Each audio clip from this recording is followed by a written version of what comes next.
ఎవరో రెచ్చగొడితే బీసీలు బలి పశువులు కావద్దని మంత్రి పొన్నం ప్రభాకర్ అన్నారు. ఇవాళ నగరంలో బీసీ రిజర్వేషన్ల కోసం ఆత్మహత్య చేసుకున్న సాయి ఈశ్వర్ మృతదేహానికి మంత్రి పొన్నం ప్రభాకర్ తో పాటు పలువురు బీసీ సంఘాల నేతలు నివాళులు అర్పించారు. అనంతరం మంత్రి పొన్నం మీడియాతో మాట్లాడుతూ బలహీన వర్గాలకు కాంగ్రెస్ న్యాయం చేసిన తీరును తెలిపారు.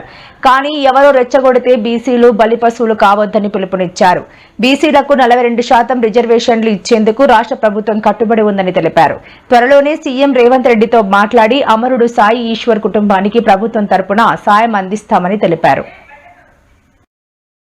సామెతగా దయ్యాలు వేదాలు వల్లించినట్టు ఇలా వేదికలు పెట్టి బలహీన వర్గాల గురించి మాట్లాడుతుంటే ఒకవైపు ఆశ్చర్యం అవుతా ఉంది, మరొక వైపు బలహీన వర్గాల గొంతెత్తుకున్నందుకు అభినందనలు కూడా చెప్తాను. అట్లీస్ట్ ఆఖరికి అధికారం దిగినాకనన్నా మత్తు దిగితే మస్తుగా యాదికొస్తాయి అన్నట్టుగా ఆ అధికారం దిగినాక బీసీలు యాదికొస్తా ఉన్నారు. వాళ్లకు ముఖ్యంగా సోదరి కవిత గారికి అభినందనలు.